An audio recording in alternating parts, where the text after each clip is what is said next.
Hello, welcome to the Wildline Podcast. I'm your host, Dan. This is a new podcast about movies and how much money they make at the box office. I already posted an episode this week that was a weekend review, so do check it out on SoundCloud, YouTube, Stitcher, and finally iTunes. I got my approval today, so definitely subscribe, and all the podcasts will be syndicated out to those platforms.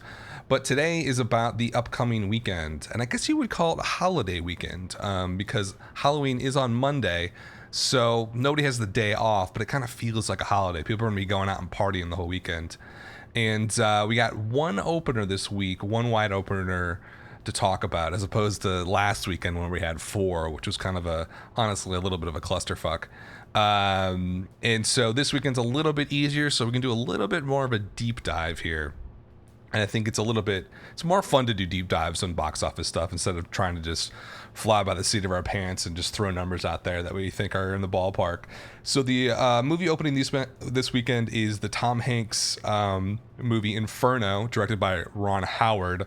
Now, this is part of the Robert Langdon series, and this would be the series that was written by Dan Browne that spawned the movies The Vinci Code, which came out in May 2006, and Angels and Demons. I guess that was a sequel to that movie. I didn't really see it. I saw The Vinci Code. What a mess. Anyways, so they're based on a super popular series of books.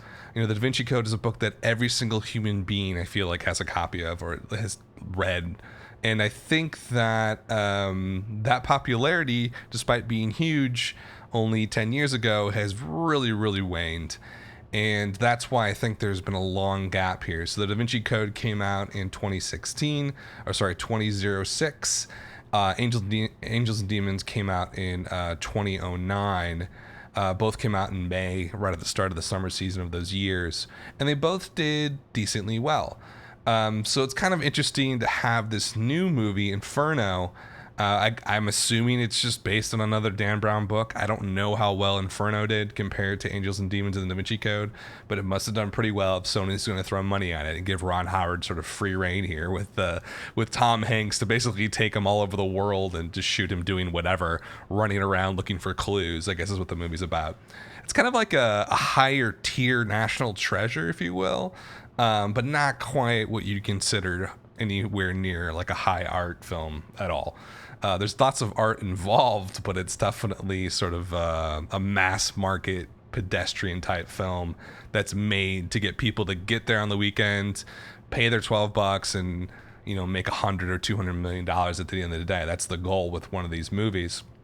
But, the initial Da Vinci Code did $217 million total domestic. When I say domestic, that's the United States and Canada, just to sort of keep that in mind, which is a great, great haul. I remember I've read the book, The Da Vinci Code. I actually had to study that book. I have my master's in literature, and we had to study that book in a course about Holy Grail literature because it has obviously a connection to that. And I'd throw that out there because I have a very critical view of the book, so I'm very biased about this. As a piece of mass fiction, it's fine. It's something you pick up at the airport and you read, and you just enjoy it as a sort of escape from reality. But when you try to look at it through a critical lens of art criticism, it just falls apart. It's kind of just really poor writing all around. But it doesn't matter because people loved it. And the movie did super well. And I wasn't even really, I wasn't a huge fan of the book. And I saw that movie in the theater, and it did so well. But I felt like the movie even felt pretty flat. It just felt really bland, I think, is what I remember most of all. He travels all over the place, going through clues. It's essentially like an historical thriller, I guess you could call it. And it did okay. It did $217 million here in the States, but it was a big hit overseas. It did $540 million overseas. And that's the one thing I've noticed when looking at these Robert Langdon films, all directed by Ron Howard, by the way, and all starring Tom Hanks. That's sort of the connection to everything. They have a really high percentage of their take from international. Like with the Da Vinci Code, over 70% of the film's box office was international. And to give you some perspective, normally a movie, if you're just talking the average wide release film that does do an international release to a lot of countries, you're looking at maybe like a 45 domestic to 55 international. And so I think it's one of those situations where the international box office is growing a lot, but the domestic still has a lot of power, the domestic market. But with this film, it was basically a 70-30 split, and so is Angels and Demons. So this is definitely a movie series marketed really to the international audiences, almost a little bit more than even the domestic audiences. In any event, Da Vinci Code did really well. I remember, it's 2.5 hours long. Oh man, way too long for a movie like this. It was a PG-13, so they try to get as much money as they can. They didn't want to make it too racy or anything like that. I don't think the book is even that edgy, from what I can recall. So Sony did really good with that. They're like, all right, let's do it again a few years later. They come back with Angels and Demons in May of 2009, and it doesn't do nearly as well. It only does $133 million domestically, which is, that's not a terrible haul by any stretch of the imagination, but it's just not up to par with the original. I mean, the original did not $100 million more, but, about $70 million more, $80 million more. So, actually, is that right? No. Yeah, it is right. So it did a lot more, essentially, is the bottom line. So Angels and Demons ended up with 485 total worldwide. Da Vinci Code had 758. So we're talking almost a $300 million gap there. And this isn't a situation where this movie opened up 10 years later. It was only 3 years later. That is a huge, huge difference. And I know it's like obvious, it's $300 million. But I think when people view movies in general and the box office takes, I think we sort of get an odd sort of tunnel vision with it, where we don't realize that that's actually $300 million that no longer is going to be listed as revenue for that company. Now, if you think of any other normal company and all of a sudden they lost $300 million, now granted, let's just say they actually took about half that. On average, a studio takes about half of the box office. But still, that's a $150 million shortcoming. That would be a huge disaster for any business. Now, the box office and movie studios in general tend to make that up by doing so well in other movies and making huge $100 million profits. But it doesn't change the fact that Angels and Demons probably came up pretty well short of what they wanted it to do. I'm not saying it lost money. It probably didn't. But you have to realize that in a corporation where you have risk management and you have accounting departments, if they're expecting $300 million to be in the bank account and it's not there, that's a big deal.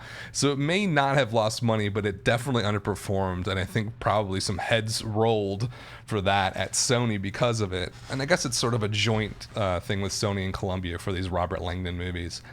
In any event, so it sounds like Angels and Demons just didn't do as well as the Da Vinci Code. And so they took a break, essentially. And they basically said, hey, Ron Howard, hey, Tom Hanks, let's not do this for a while again. And so they're finally back. We're 7 years later now, more than 7 years. And we're trying to figure out what is Inferno going to do here. I've seen a lot of the trailers. It feels like a movie that should have opened 10 years ago to me. It has just this aura of the mid-2000s, maybe even a 90s type movie where it seems really tame, almost like a poor man's James Bond.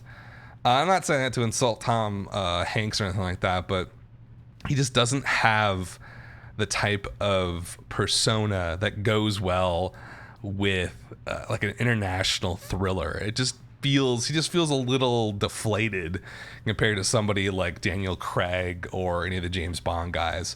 But I think, the question is, my opinion doesn't really matter. What matters is, are people going to go see this movie?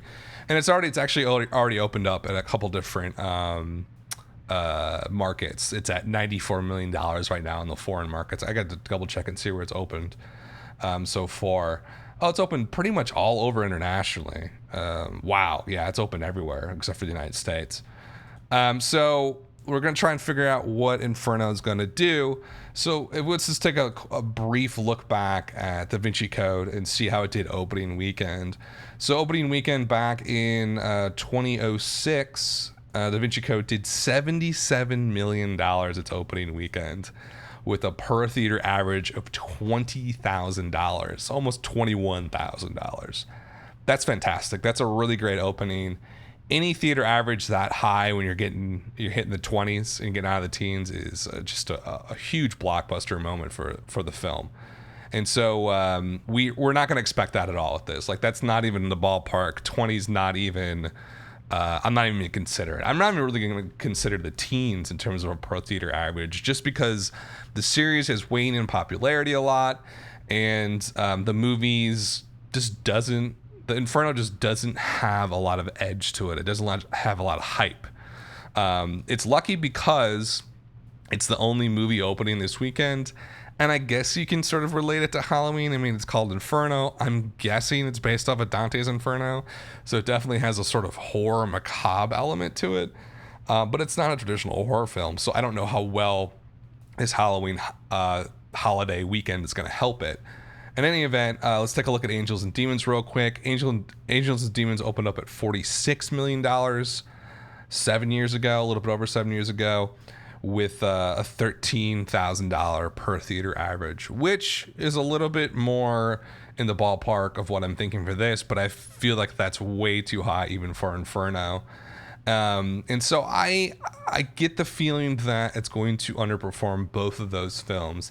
There's no reason to believe that it's going to do the Da Vinci Code numbers. They're just that was a lightning in a bottle moment. The book was so popular, and it just everybody wanted to see the movie because they loved the book, and that's why it did so well. Now, the consensus on Inferno right now is looking at Hollywood Stock Exchange has it listed at $75 a share. Just divide that by 2.7. That's what essentially the consensus is for the opening weekend. They're thinking 27.8, basically $28 million. And I think that seems right. Now, what we can do is back out of that the per theater average, and that gives us just a little bit more information about what people are thinking this is going to do here. So you just take the 28 million divided by the 3,400 theaters that it's opening on, and they have it listed as an $8,200 per theater average. So as you can see, way below Angels and Demons and way below Da Vinci Code. So I think this is the general thought process on Inferno, despite the fact that it's Tom Hanks, despite the fact that it's Ron Howard, who are two bigger names. That they're clearly not as big as they used to. You know, as somebody growing up, I was born in the 80s, grew up in the 90s. Ron Howard and Tom Hanks were just household names back then. You know, like Apollo 13, and Tom Hanks won like every Oscar in the world in the 90s. And so I always assume that they're these huge movie stars. And in Ron Howard's case, this like blockbuster director. But I actually went back and looked at Ron Howard's career recently, and I was sort of realizing, like, oh man, like what happened? Like his last movie was In the Heart of the Sea, which was a huge bomb. That was, I don't care what anybody says to me. That movie, I don't know what it was made for. It had to be made for over $100 million. I'm going to actually have to look it up now. Yeah, well, it was made for $100 million to be exact. It only did $25 million total domestically. That's a disaster. I mean, that's an absolute disaster of a film. Before that, Ron Howard did Rush, which only took in $26 million. I wonder what the budget was on that. The budget was a lot lower on that, $38 million. But I remember that coming out, and I was like, what is this? Although I've heard that people really like that movie. Like it's kind of like a cult hit now, maybe. I don't really know. That's what I heard on Reddit. Sometimes I trust the stuff on Reddit, sometimes I don't. But I know that people do really like Rush on there. And he had not had a real hit since Angels and Demons. He also had The Dilemma, if anybody remembers that film, the Vince Vaughn, Kevin James film, which I was going through this the other day looking at Ron Howard's career, and I saw this movie and I was like, wait a second. Like, I follow this stuff like every day. Like, how do I not remember this film? And I actually had to go back and look up the trailer. I was like, oh, this vaguely seems familiar, but it felt like an alternate universe. Like, when did this come out? Anyway, the Dilemma came out in January 2011. Also did not great, $48 million, which was not good for a Vince Vaughn, Kevin James sort of duo pick. You would expect, I would think, higher than that. So the sort of short version of the story is Ron Howard's career sort of has not been going so great. You know, he had Angels and Demons, which did well. He had Da Vinci Code, which did fantastic. He had Cinderella Man. Everybody loves that movie. And then before that, A Beautiful Mind. But now we're already back near the year 2000. You know, so it's like in the last, 5-6 years, he just hasn't done a lot. And anything that he's done just has not taken off very well, unfortunately. I think he's a great director.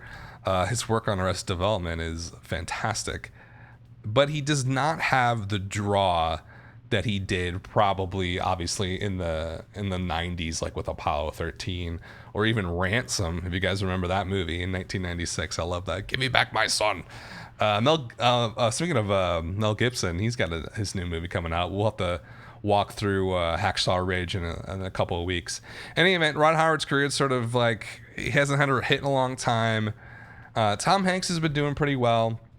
You know, everybody loves Tom Hanks. He's been all over the talk shows this week. He was on Saturday Night Live, had an amazing skit about David S. Pumpkins. If you watched it, if you haven't, just look up Haunted Elevator Ride, I think is the name of the skit. But it's already a cult classic online. So he's been around. He's been doing his thing, doing the promotional stuff. So I think he's getting people hyped up for the film. He also was just in Sully, which was a huge hit. Everybody loves Sully. I didn't get a chance to see it yet. I really do want to see it, but Tom Hanks is on the tip of everybody's tongue. And also what it's got going for it, Inferno, is that Felicity Jones is the female lead in it. And of course, she is the lead of the biggest movie of the year, Rogue One, which is coming out in the middle of December.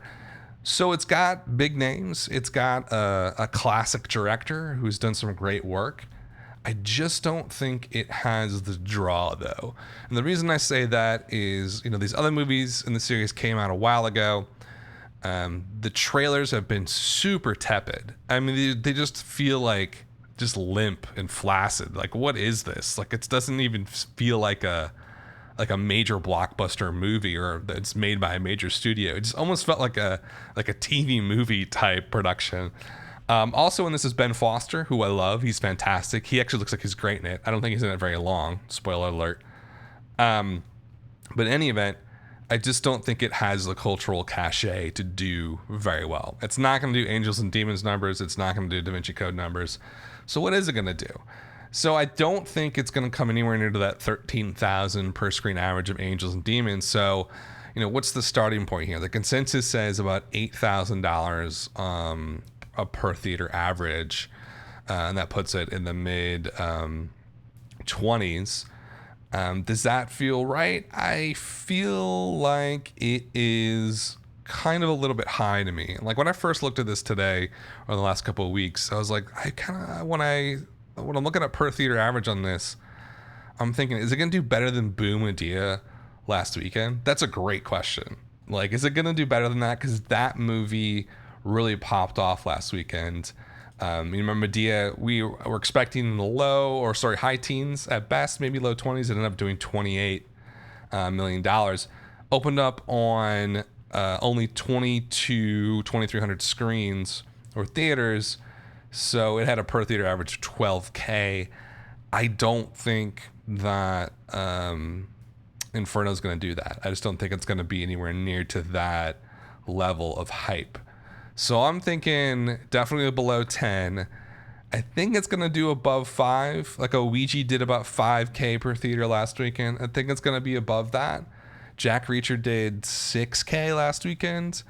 I think that's more, maybe a little bit above that. I'm going to start out at, say, 7K per theater, and it's open at 3,400 theaters. So that gets us about $23.8 million. Now, that does feel right. Actually, as I'm recording this, I'm seeing an Inferno commercial on my TV. So they're definitely making the hard push on here in the last couple of days. I think that it might do, I'm going to say 7,500 per theater, and that'll put us at 25.5 million. That if I just said that, like if you told me a month ago Inferno's going to do 25.5 million, I'd be like, you're nuts. Like that's way too low. This is going to be a mid 30s movie. And maybe it will be. Maybe like people have read this book and I just don't see this audience online or anywhere, but they're out there hidden, like the silent majority. But I don't think so. I think it's going to do 25.5 million. And so that's going to be my final guess. And I could be totally wrong, but whatever. That's what this is all about, sort of investigating things, analyzing them. But at the end of the day, you got to make a guess. And my guess is going to be 25.5 million. That's going to be a major underperformance for this film. I think the studio wants it to do in the mid 30s, at least. I think they were probably hoping for a lot more. I think they were probably hoping, the budget on this was slashed. Remember, it's like, I think the original Da Vinci Code was, I want to say 120, 140. And they upped it on Angels and Demons to like 150 for a production budget. This was only $75 million. So the studio is absolutely hedging their bets without a doubt. They don't think it's going to do those numbers. So they cut the budget basically in half from the last movie. They cut down the script. Obviously, it's only 2 hours long as opposed to 2.5 hours. So they're trying to make this a more palatable product for people. And I think that I think it will work in terms of the multiplier on this. I think it's going to have decent legs. Although that depends on the quality of the film. I actually have not looked up the recent Rotten Tomato score on this. Let me do that right now.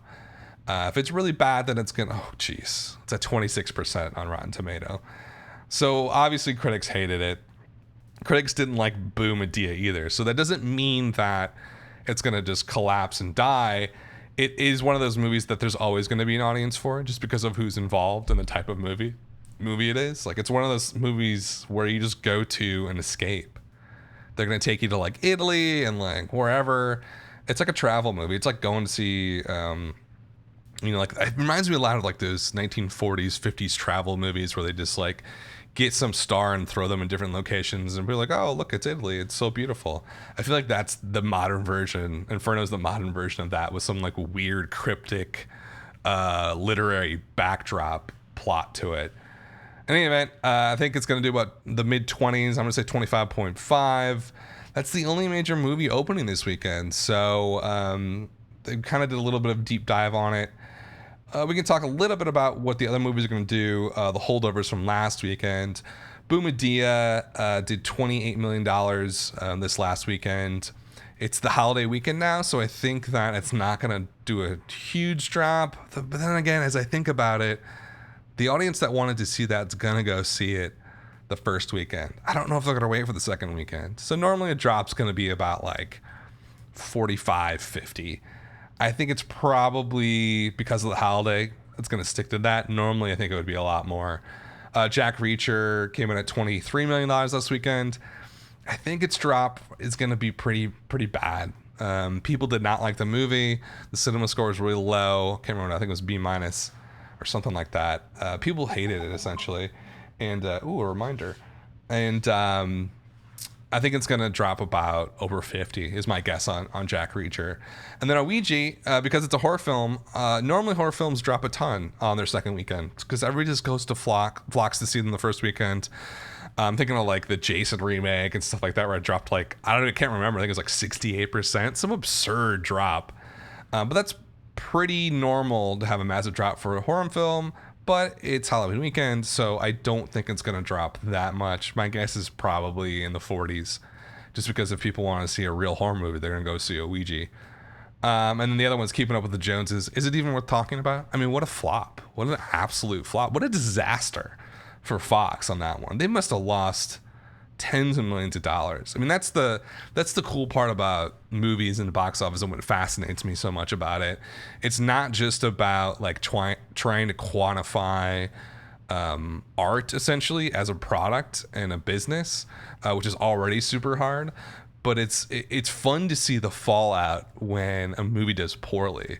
Like, because they probably pumped $30-40 million in an ad campaign just for the domestic markets.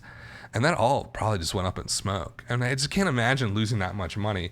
But that's the fascinating part about this business it's definitely feast or famine.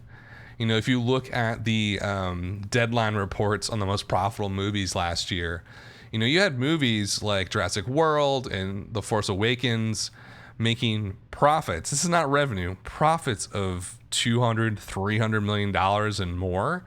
So it's one of those things where when everything goes well, the studios can make an absolute fortune. But when it goes bad, they can lose their shirts. They just hope that enough movies do well that it offsets the flops that happen during the year. And Keeping Up with the Joneses is definitely a flop. Also, something to check out this weekend if you're going to follow the box office is check out to see how well Moonlight does. I don't know if it's expanding at the check here. I don't know if it is. Right now, it's just playing in New York and Los Angeles. It did $100,000 per theater last weekend, which is amazing. It was fantastic. It's not only amazing because, okay, that's really good for an art house limited release, but it's also amazing just because it's not one of those, it's not a Steve Jobs film, which did about $130K per theater in its opening weekend in New York and Los Angeles. It doesn't have that sort of backing to it. It seems like it's a small, quiet film that is so good that people are just really dying to see it. So take a look and see what it does this weekend. I think it's going to continue to do well. And I think because of its performance doing so well, I do think it's going to get some award nominations here, maybe even Best Picture. So that's something else to look for. So the Inferno, I'm going to say 25.5 million. I could be really way off. I think a lot of people are thinking 30s on this, mid 30s, if it sort of connects with audiences. But I want to stick to my gut and say 25.5 million for Inferno. Thanks for listening, guys. I will be back next week to sort of figure out how I did and talk about the rest of the weekend. Thanks for listening. This is the Wildline Podcast.